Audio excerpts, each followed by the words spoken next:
You see these incredible large language models all around us now, right? Writing, coding, even explaining things. It can feel kind of like magic. It really can. But pull back the curtain just a bit, and what you find isn't magic at all. It's incredibly sophisticated math. That's the core of it, yeah. Beneath the surface of generating coherent, creative, and, seemingly understanding text lies this deep, intricate mathematical foundation. It's where the actual capability of LLMs comes from. And that's exactly what this deep dive is all about. We've taken this stack of sources, articles, research papers, notes that really dig into the mathematical blueprint behind these models. Yeah, lots to unpack there. Our mission is to cut through the buzzwords and truly understand the fundamental math making LLMs tick, pulling out the most important insights you need to know. We'll unpack how different areas of mathematics, from the really foundational stuff to more complex theories, work together to build these models. Okay. We're talking linear algebra, calculus, probability, and statistics. The big ones. Right. And information theory, numerical methods, and even some discrete math comes into play. Okay, let's unpack this then. To even start processing language, an LLM can't just read words like we do. No, absolutely not. It needs to turn text into numbers somehow. Exactly. The initial crucial step is transforming the discrete, symbolic nature of text into a numerical format the model can work with. Right. This begins with tokenization, breaking text down into pieces. Could be words, could be parts of words like embed and ding. Subwords. Or even individual characters. Then these tokens are mapped to dense vector representations called embeddings. Embeddings. Okay, this is where linear algebra steps onto the stage, right? Yeah. These vectors are supposed to capture semantic meaning somehow. Precisely. Unlike older methods like, say, one-hot encoding, which create these sparse, very high-dimensional vectors. Whereas just one thing is on. Yeah, just one. Yeah. Embeddings map tokens to vectors in a continuous, much lower dimensional space.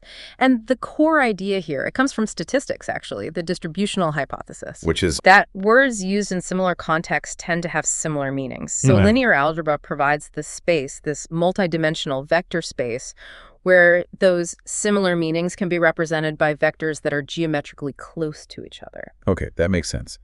And these are just fixed values. The embedding vectors themselves are learned during training, right? Oh, absolutely learned. Our sources highlight the scale here. Just the embedding matrix for a model like GPT-3 represents something like 614.4 million parameters. Wow. Just for the embeddings. Just for the embeddings. That's a huge chunk of the model's learned knowledge encoded right there in these vectors. So each row in that huge matrix is a vector for one token. It is. And in transformer models, there's a wrinkle because they process tokens in parallel, so they inherently lose the sense of sequence order. Right. They don't see it step by step like an RNN. Exactly. So we use positional encoding. Typically, these are mathematical functions applied to token positions, and we just add these encoding vectors to the token embeddings using simple vector addition. Okay, so that gives the model a clue about where each token sits in the sequence. It injects that positional information back in. Now, here's something the sources pointed out that really makes you think.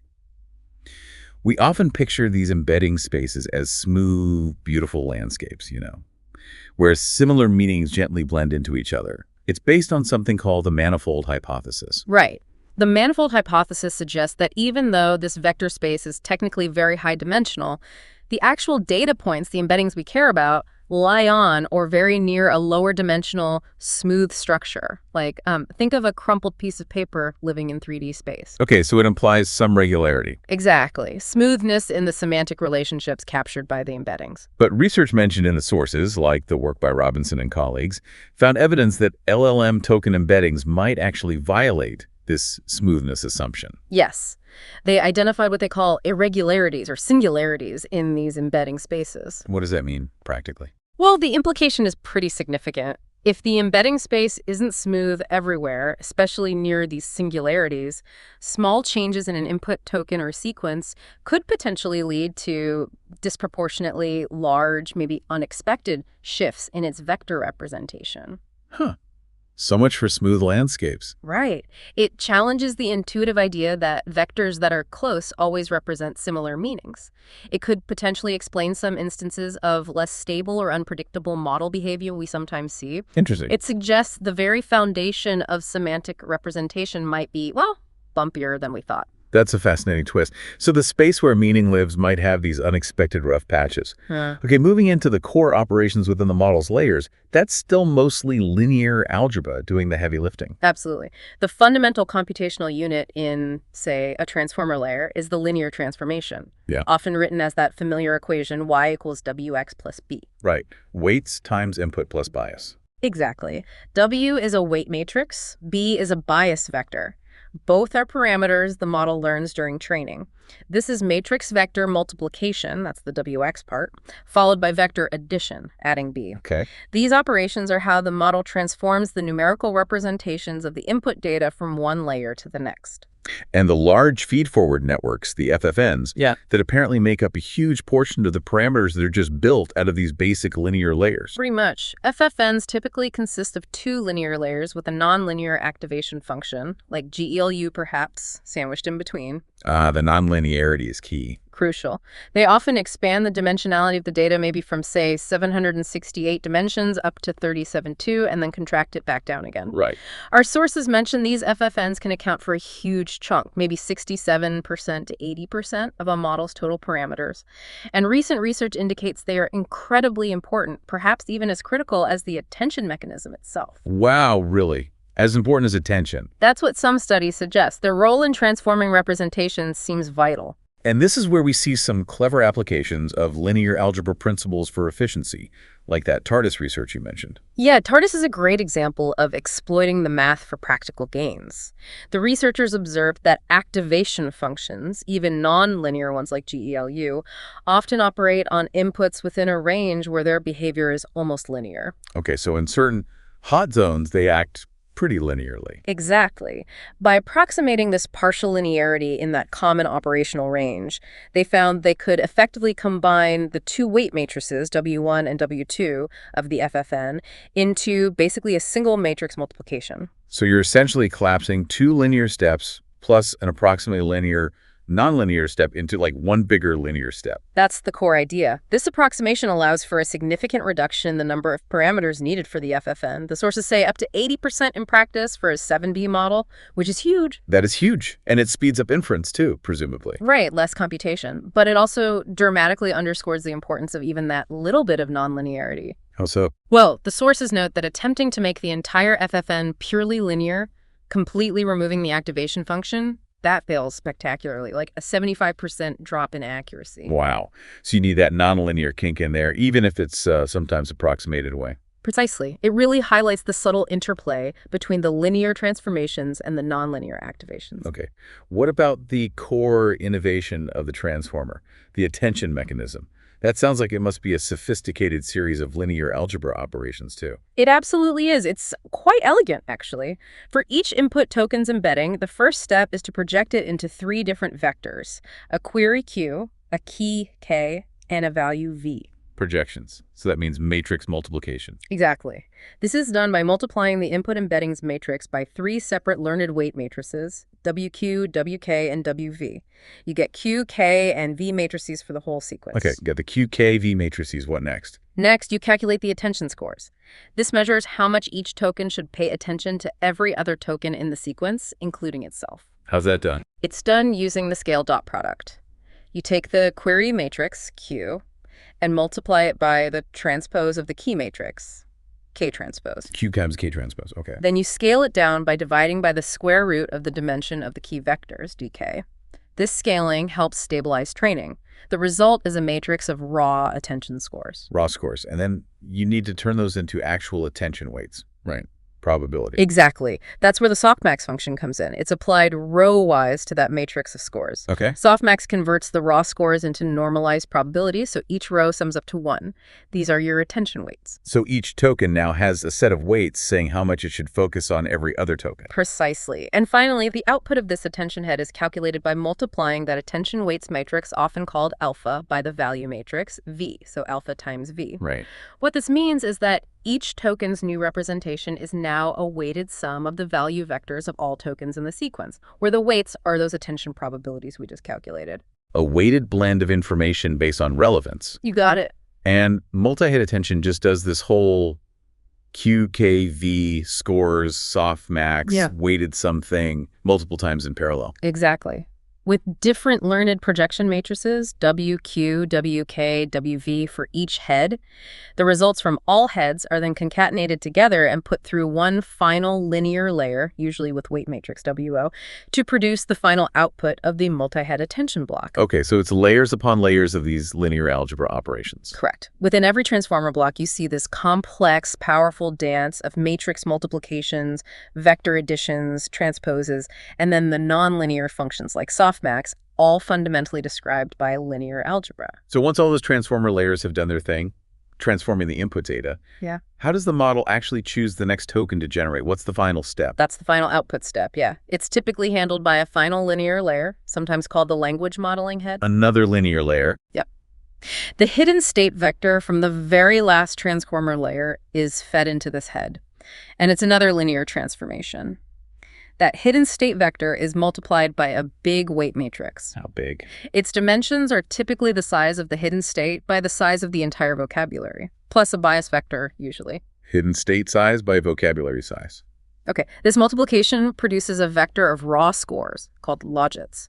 You get one score for every single possible token in the model's vocabulary. I think I've heard about weight tying here. Something about reusing weights. Yes, that's a common architectural choice.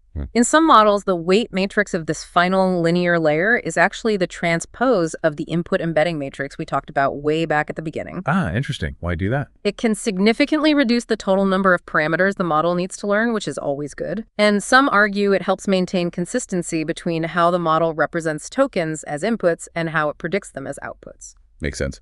Okay, so we have the logits, a score for every word. Then what? Then, just like we saw with the attention scores, the softmax function is used again on that entire vector of logits. Softmax again. Okay. Exactly. Applying softmax converts those raw scores into a proper probability distribution over the entire vocabulary. This distribution tells you the model's predicted likelihood for each possible token being the next token in the sequence. And the model usually picks the highest probability one, or samples. It often samples from this distribution, actually. Picking the absolute highest might lead to repetitive text.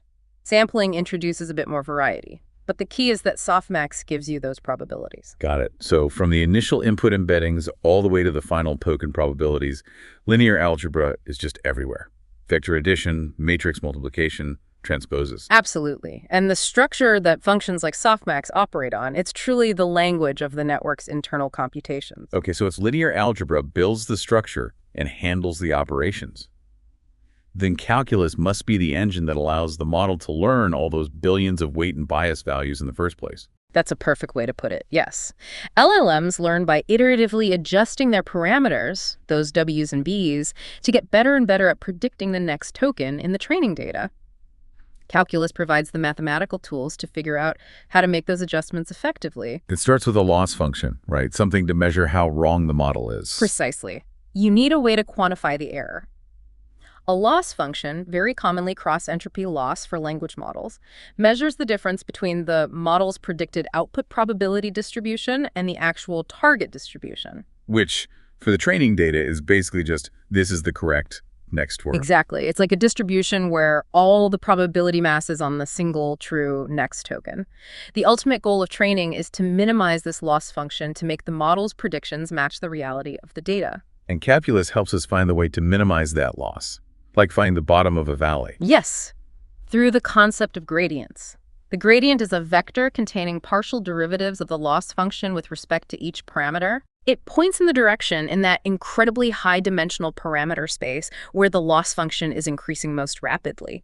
So to decrease the loss, you need to move in the opposite direction, the negative gradient direction. And the size of the gradient tells you how steep the slope is. Exactly. The magnitude of the gradient indicates how sensitive the loss is to small changes in each parameter. Okay, but calculating those gradients for a network with billions or even trillions of parameters, that sounds computationally nightmarish. It absolutely would be if you did it naively. But thankfully, we have backpropagation. Ah, backprop, the famous algorithm. Indeed. It's an ingenious algorithm that uses the chain rule from differential calculus to compute the gradient of the loss with respect to every single parameter in the network incredibly efficiently. How does it manage that? It calculates gradients layer by layer, working backward from the output layer towards the input.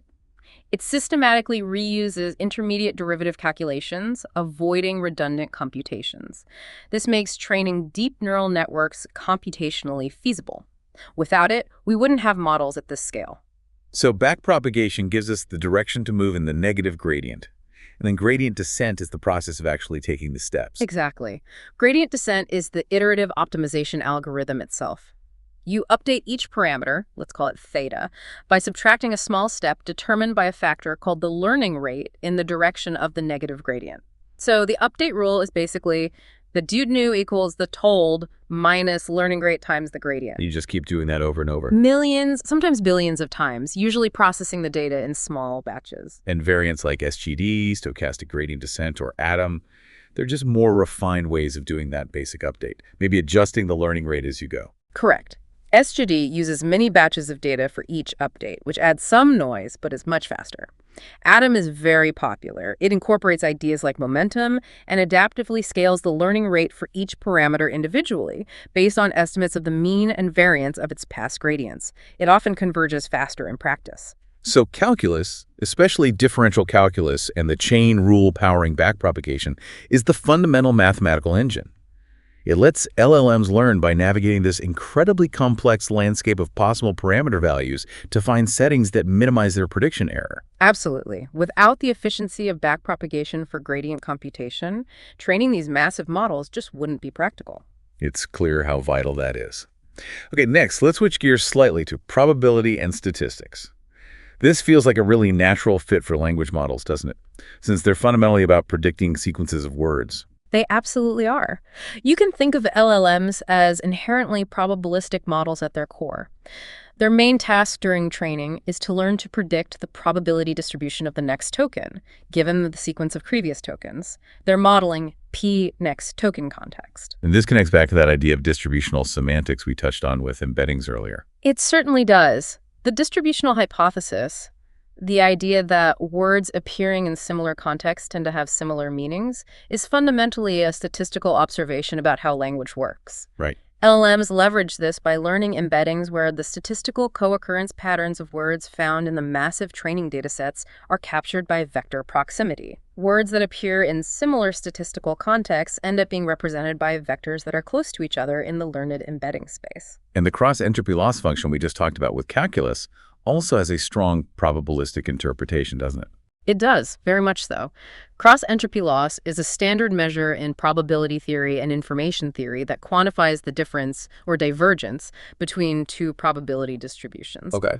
In this case, it's measuring the difference between the model's predicted probability distribution over the vocabulary for the next token and the true distribution, which, as we said, is concentrated entirely on the single actual next token found in the training data. So minimizing cross-entropy forces the model's predicted probabilities to get closer to the real probabilities seen in the text. Exactly. It forces the model to align its internal statistical model of language with the statistical patterns observed in the real training text. And then when we want to actually measure how well an LLM is performing, statistics gives us the metrics to do that. Precisely. Perplexity is a key metric here, and it's directly derived from the average cross-entropy loss over a data set. Lower perplexity is better. Yes. Lower perplexity means the model assigns, on average, higher probabilities to the actual sequences in the evaluation data. It indicates the model is less surprised by the text, which generally suggests better fluency and grammatical validity. It's a measure of how well the model's probability distributions match the data. Although, as you imply, perplexity alone doesn't tell you if the output is factually correct or relevant or useful for a specific task, like answering a question. That's a crucial limitation. Perplexity measures linguistic fit, not truthfulness or task success. Other metrics like BLEU, used for machine translation, or Rouge, for summarization, rely on statistical comparisons of n-gram overlaps between the model output and reference texts. But they also have limitations, right? They don't always capture deeper semantic meaning or nuance. They often don't. They can be useful, but they're imperfect proxies. This really highlights a central challenge in the field right now. There's often a tension between the training objective, which is usually minimizing a statistical measure like cross-entropy or maximizing n-gram overlap, and the desirable qualities we actually want when we deploy these models, like factual accuracy, consistency, or helpfulness. Right. So we need better evaluation methods and fine-tuning strategies to bridge that gap. Exactly. And that's a big area of ongoing research. Probability and statistics also seem to play a role in making LLMs more reliable, perhaps more trustworthy. They certainly do. Techniques like regularization, which we use to prevent overfitting, often have statistical interpretations, like putting prior beliefs on the model parameters. Okay. And more significantly, there's a whole area focused on Bayesian methods, instead of learning just a single point estimate for each weight and bias. Like we do with standard gradient descent. Right. Bayesian methods aim to learn entire probability distributions over the parameters. This allows the model to explicitly quantify its own predictive uncertainty. Knowing how unsure the model is, that seems incredibly important for building trustworthy AI systems, doesn't it? It's critical, especially for high-stakes applications. Bayesian approaches can help distinguish between different types of uncertainty. There's epistemic uncertainty, which comes from a lack of data or limitations in the model itself. This is uncertainty that could potentially be reduced with more data or a better model. Okay. And then there's aleatoric uncertainty, which is irreducible randomness or noise inherent in the data generation process itself. Knowing which type of uncertainty you're dealing with is very valuable. Now, here's a connection from the sources. It's pretty fascinating. Dropout, which is a really common technique used during training. It can actually be viewed through a Bayesian lens. That's a really cool insight from research, yeah. It turns out that applying dropout, where you randomly deactivate a fraction of neurons during each training step, is mathematically equivalent to performing approximate Bayesian inference in a specific type of deep neural network, a deep Gaussian process. Wow. Okay, so it's not just a regularization trick. Not just. And what's more, if you keep dropout turned on during inference time, when you're actually generating text, this is often called Monte Carlo dropout, and you run the model multiple times on the same input, but with different random dropout masks each time. You get slightly different outputs each time. Exactly. And the variation or spread in those different outputs can give you an estimate of the model's predictive uncertainty, specifically the epistemic uncertainty. That's really powerful, taking a relatively simple training technique and realizing it has these deep roots in statistical principles for uncertainty estimation. It is. And this core idea is being extended now to more parameter-efficient tuning methods like LoRa. Research on Bayesian LoRa, including some very low-dimensional variants like B-LoRa XS mentioned in the sources, aims to incorporate this kind of uncertainty quantification into these more efficient training and fine-tuning approaches. That seems really important for deploying fine-tuned models responsibly. And what about model calibration? That also sounds like it fits under the probability and statistics umbrella. It absolutely does. Calibration is fundamentally a statistical property. It's about whether the model's reported confidence actually matches its empirical accuracy. Meaning if it says it's 90% sure about something. It should actually be correct about 90% of the time when it expresses that level of confidence. Okay. Are LLMs usually well calibrated? Unfortunately, no. Especially after fine-tuning, LLMs often exhibit poor calibration. They tend to be overconfident, particularly on inputs that are similar to the data they were fine-tuned on. They think they know more than they actually do. Pretty much, and that's obviously problematic for reliability. And there's a recent idea mentioned in the sources to try and address this calibration issue during the fine-tuning process. Yes, the Cog-Caleb framework. It's based on an interesting observation. Fine-tuning often makes models more overconfident on data they are known to be good at, data that aligns with their pre-existing knowledge, while sometimes simultaneously improving calibration on data they are less familiar with. Huh. That's counterintuitive. It is a bit. Cog-Caleb uses this insight to dynamically adjust the learning process during fine-tuning. It essentially applies different learning rates or adjustments based on whether the model seems to be exhibiting this knowledge bias on a particular piece of data. And the goal is? The goal is to improve the overall calibration of the fine-tuned model without adding extra computational cost during inference time. It's trying to bake better calibration directly into the fine-tuning process. That's a really neat way to use statistical observations about the learning dynamics to try and make the models more reliable. So probability and statistics, they really give LLMs their fundamental language modeling objective. They provide the ways we evaluate their performance, and they offer these crucial tools for quantifying and managing uncertainty and improving calibration. They provide the essential framework for understanding language as a statistical process and for rigorously assessing the model's behavior and its trustworthiness. Okay, let's move on to our next area, information theory. This feels like it's getting even closer to the content or meaning of the language itself. In many ways, yes. Information theory, pioneered by the brilliant Claude Shannon back in the 40s, provides a mathematical framework for quantifying information, communication, uncertainty, and efficiency. How does that apply inside a massive language model? Well, Shannon entropy is a fundamental concept here. It measures the average level of information, surprise, or uncertainty inherent in a random variable's possible outcomes. In the context of LLMs, entropy can quantify the uncertainty in the model's prediction of the next token. If the model assigns high probability to one specific token, the entropy is low uncertainty. If the probabilities are spread out over many tokens, the entropy is high uncertainty. So it's related to that softmax output distribution we talked about. Directly related, yes. It can also be used more broadly to estimate the information content of a piece of generated text. And our sources mentioned going beyond just looking at the entropy of the next token to something called semantic entropy. What's that about? Yes, this is a more advanced concept that tries to get at uncertainty in a deeper way, especially for free-form text generation. Instead of just looking at the probability distribution for the very next token at a single step. Right. Semantic entropy involves generating multiple complete possible outputs or continuations from the model given the same prompt. Then, crucially, you cluster these generated sequences based on their meaning, not just their exact wording. Clustering by meaning. How do you do that? Maybe using embeddings? Often using embeddings, yes. You represent each generated sequence as a vector, perhaps by averaging the embeddings of its tokens, and then you cluster these vectors. Finally, you compute the entropy over these semantic clusters. So you're measuring the diversity or uncertainty of the ideas or meanings the model is producing, not just the specific words it uses to express them. Exactly. That's the key insight.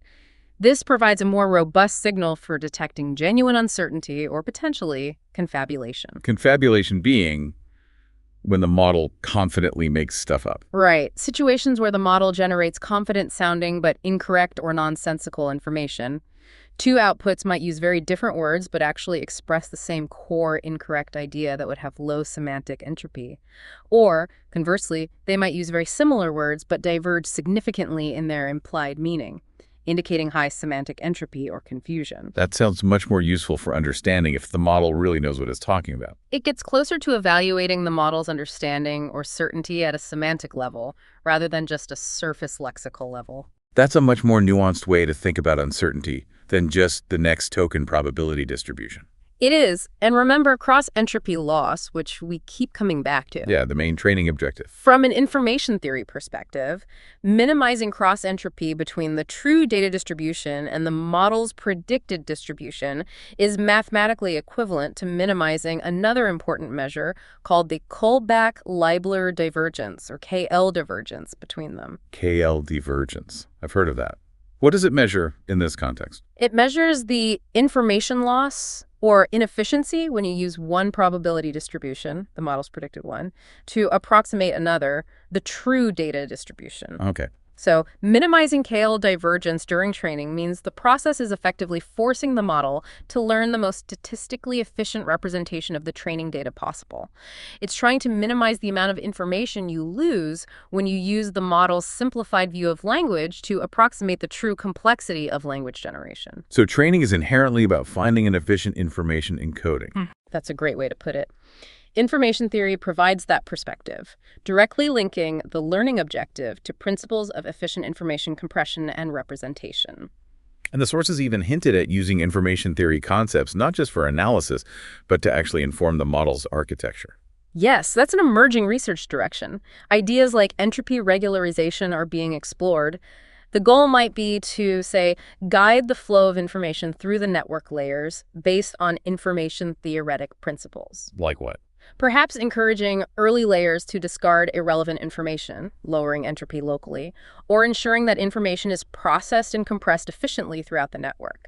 This could potentially have benefits for things like robustness, privacy, or computational load. Interesting. So information theory gives us these richer tools to quantify uncertainty, like semantic entropy. It helps us understand the fundamental efficiency goal of the learning process via KL divergence, and it might even provide principles for designing better network architectures. It offers a powerful formal language to think about the information itself, how it's being processed, represented, and learned within these incredibly complex systems. Okay, now let's get really practical.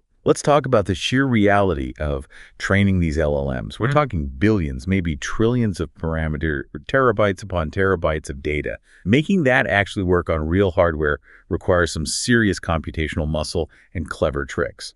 That's where numerical methods and optimization theory become absolutely crucial. Absolutely essential, yeah. The theoretical math is one thing, but making it run efficiently at this unprecedented scale is a whole different challenge.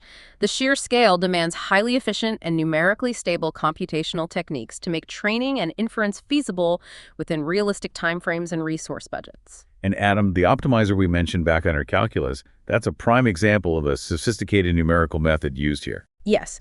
ADAM is a specific optimization algorithm, a numerical method designed to solve the optimization problem posed by training. It's widely used because it performs well in practice on the very complex, high-dimensional, often non-convex parameter landscapes typical of LLMs. Right. And researchers continue to analyze its convergence properties, how it interacts with other numerical techniques like learning rate schedules, and develop potentially even better optimizers. And beyond the optimizer itself, there are specific numerical tricks used just to handle the massive memory footprint and computation required. Definitely. Mixed precision training is pretty much standard practice now for large models. Yes, that involves exactly. It means performing most of the calculations, especially the big matrix multiplications, and storing most of the parameters and activations using lower precision floating point numbers like FP16 16-bit floating point or BF16 bfloat 16 instead of the traditional FP32 32-bit. And why do that? Because lower precision numbers take up half the memory. This dramatically reduces the memory footprint, allowing you to fit larger models or use larger batch sizes. Plus, modern hardware like GPUs often has specialized units, like NVIDIA's tensor cores, that can perform calculations much, much faster using these lower precision formats. So it saves memory and speeds up computation. What's the catch? Less precision sounds like it could cause problems. That's the potential catch loss of numerical accuracy. Sometimes, for stability, you might keep a master copy of the model weights in the higher FP32 precision and only perform the updates there while doing the bulk of the forward and backward passes in lower precision. But yes, rounding errors can accumulate. Right, using fewer bits means you can't represent numbers as precisely. Doesn't that introduce errors that build up over billions of operations during training? It absolutely can. Standard rounding methods, like just rounding to the nearest representable number in the lower precision format, can introduce small biases that accumulate and potentially degrade the accuracy of the final model or even destabilize training. Okay, so how do we deal with that? And this is where another clever numerical technique comes in, mentioned in our sources: stochastic rounding. Stochastic, meaning random. Exactly. Instead of deterministically rounding to the nearest representable number, stochastic rounding rounds up or down probabilistically. How does that work? The probability of rounding up versus down is proportional to how close the original higher precision number is to the next higher or lower representable number in the lower precision format. Okay, so it's not always rounding the same way. Precisely. The key idea is that over many, many operations, the rounding errors don't systematically push the values in one direction. They tend to average out because the rounding itself is random but unbiased in expectation. Ah, I see. It avoids that systematic drift. Right. And research has shown that using, for example, BF16 precision combined with stochastic rounding can actually lead to better final training accuracy and significantly higher training throughput, faster training, compared to using BF16 with standard rounding methods, especially in large-scale LLM pre-training. Wow, so it improves both efficiency and the final accuracy. That's impressive for just a rounding technique. It's a powerful example of how a specific, carefully chosen numerical method can have a major impact on the practical success of training these massive models while still letting us reap the memory and speed benefits of using lower precision. That's fascinating. And the ultimate goal in efficiency is often quantization, right? Taking precision even lower. Yes. Quantization pushes this even further, often aiming to represent weights and sometimes activations using even fewer bits, like 8-bit integers, int8, or sometimes even 4-bit, 3-bit, or binary representations.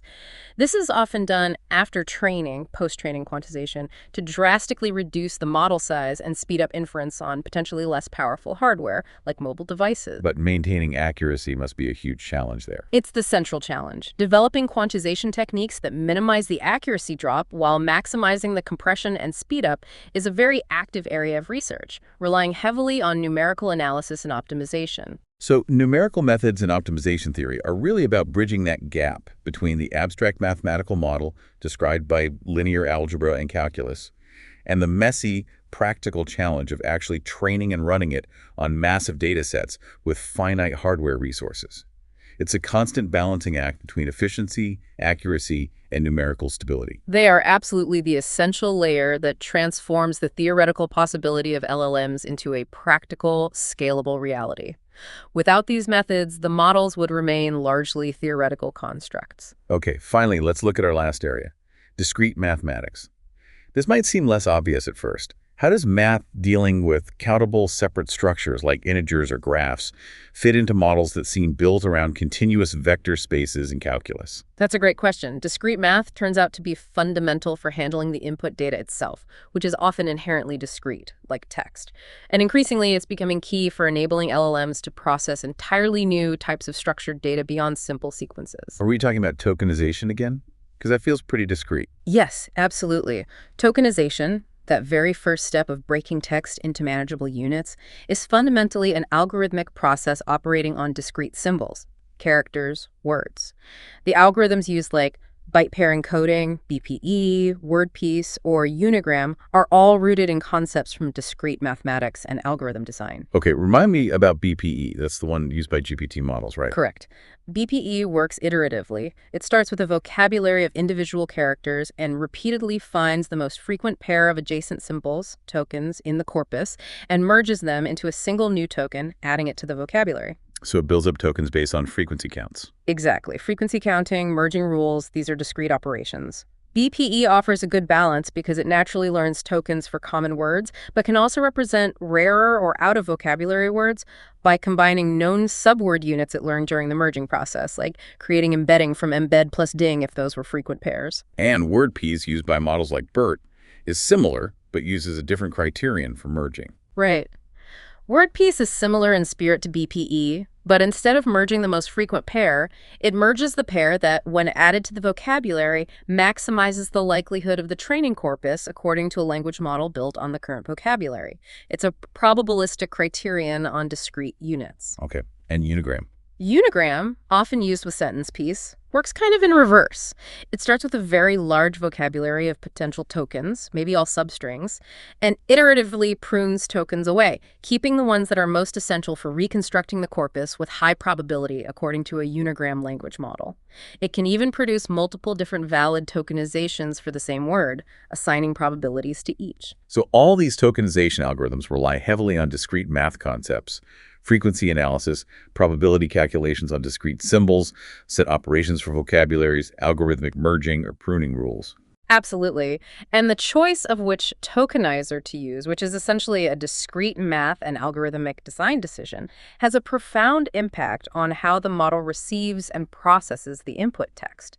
It dictates the fundamental units the model operates on, how it handles unknown words, and can significantly affect downstream performance. And discrete math is becoming even more relevant now as researchers are looking to expand LLM capabilities beyond just processing linear sequences of text. Exactly. That's a really exciting frontier. Much of the world's interesting data isn't just a flat sequence. Think about social networks, molecular structures, knowledge bases, recommendation systems. They're structured as graphs, right? Nodes and edges. Precisely. Graphs are a fundamentally discrete mathematical structure, a set of vertices and a set of edges connecting them. LLMs, as we've spent most of this time discussing, are primarily built around processing sequences and manipulating continuous vectors. Bridging this gap requires concepts and tools from graph theory, which is a core part of discrete mathematics. Oh, okay, so this is where that LLM foregraph research area comes in, enabling LLMs to work with graph data. Yes. This field is actively investigating how to adapt or connect large language models to effectively process, reason about, and even generate graph-structured data. The sources we looked at discussed two main paradigms for doing this. Okay, what are they? One sounds like you just try to describe the graph using text and feed that to the LLM. That's the graph-to-text approach, exactly. It tries to leverage the LLM's existing powerful natural language understanding and generation abilities. You'd essentially convert the graph structure, the nodes, their features, the edges connecting them into a carefully constructed textual description. Like writing a paragraph explaining the graph. Sort of, yeah. or using structured formats like adjacency lists represented as text. The LLM then reads and processes that text. The big challenge here is designing text representations that are both comprehensive enough to capture the important graph information, but also concise and structured enough for the LLM to handle effectively within its context window. Right. What's the other approach? Graph 2 token. Graph 2 token is arguably more ambitious and aims for a tighter integration. The idea here is to convert the graph structure and its components more directly into sequences of special tokens or numerical embeddings that the LLM can process, perhaps alongside or even instead of traditional text tokens. So you'd need like special graph tokenizers? Essentially, yes. Or methods to embed graph structures directly into the LLM's input space. The goal is to achieve a deeper fusion of the graph's structural information with the model's semantic processing capabilities. This could potentially enable LLMs to work more naturally with complex structured data types, like the molecular graphs mentioned in projects like UNIMANT. That really opens up a huge range of potential applications beyond just language. Yeah. So discrete math is crucial not only for structuring the initial text input via tokenization algorithms, but is now providing the concepts and tools needed to represent and process entirely different kinds of discrete structured data, like graphs, pushing the boundaries of where LLMs can be applied. It's responsible for handling the non-continuous aspects of the world, preparing them in a way that the continuous mathematics inside the LLM can work with. And now it's helping LLMs start to grapple with the complex non-sequential structures that are ubiquitous in real-world data. Wow. Okay, so bringing it all together then, it's really this intricate tapestry, isn't it? Yeah. We've seen how linear algebra provides the fundamental structure and the core operations for transforming data. Right, the vector spaces, the matrix multiplies. Then calculus, especially backpropagation, enables the model to actually learn the right parameters by minimizing a loss function. The engine of learning, yeah. Probability and statistics give the model its fundamental language modeling objective, p-next token context. They help us evaluate how well it's doing with metrics like perplexity, and they offer crucial tools for understanding and managing uncertainty and calibration. Modeling language statistically and assessing trustworthiness. Information theory comes in to quantify that uncertainty in perhaps richer ways, like semantic entropy, and helps us understand the efficiency of the learning process itself through ideas like KL divergence. Quantifying information and efficiency. Then, numerical methods and optimization theory provide the practical algorithms and techniques, like mixed precision and stochastic rounding, that make training and running these gargantuan models feasible on real hardware. Making it work at scale, absolutely critical. And finally, discrete math structures the input text through tokenization and is now opening up new frontiers for LLMs to handle entirely different kinds of structured data, like graphs. Handling the discrete world and expanding capabilities. It's amazing how they all weave together. Features we think of as core LLM components, like attention or embeddings, clearly aren't built on just one field. They inherently combine concepts from several linear algebra for the operations, probability for the scoring and normalization, optimization for learning the weights, all learned via calculus. They truly form this complex, interwoven mathematical fabric. You can't really isolate one piece completely from the others. And our sources make it crystal clear that this isn't a finished picture by any means. There's active, cutting-edge research happening across all these mathematical intersections. Definitely. People are digging deeper into the geometric nature of embedding spaces and challenging assumptions like the manifold hypothesis. Finding new efficiencies in computation, like the TARDIS approach, or better numerical methods like stochastic rounding. Working hard on enhancing reliability through Bayesian methods, better uncertainty quantification, and new calibration techniques like cog-colloop. And pushing the boundaries to entirely new data types with things like LLM foregraph. It feels like future breakthroughs will likely come not just from throwing more compute and data at the current architectures, although that will happen too, but from genuinely novel applications of mathematics, maybe even developing new mathematical theories inspired by the complex behaviors we observe in these systems. So bringing this back to you, the listener, hopefully this deep dive makes it clear that understanding this mathematical blueprint, at least at a conceptual level, is absolutely key to truly appreciating what LLMs are doing under the hood. Yeah, to grasp their incredible power, but also their inherent strengths and, just as importantly, their fundamental limitations.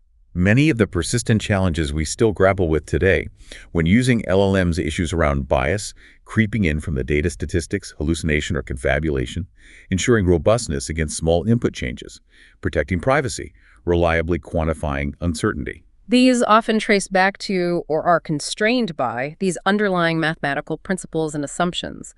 Or hopefully they might find their solutions through more sophisticated mathematical modeling, analysis, and algorithmic design in the future. So what does this all mean at the end of the day? It means that looking at LLMs through this deeper mathematical lens isn't just an academic exercise.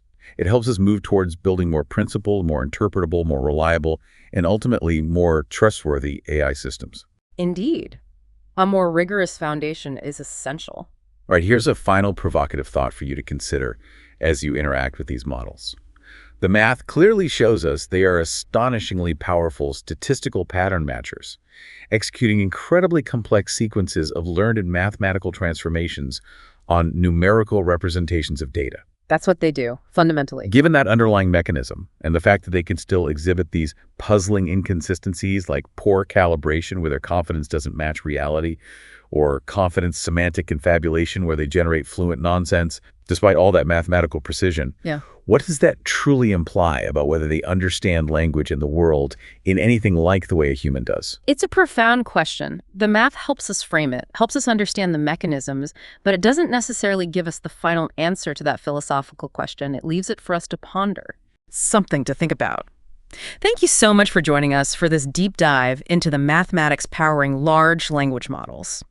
We really hope it gives you a new perspective on the intricate, almost elegant math working away behind the scenes the next time you type a prompt into one of these systems. Thanks for listening. Until next time.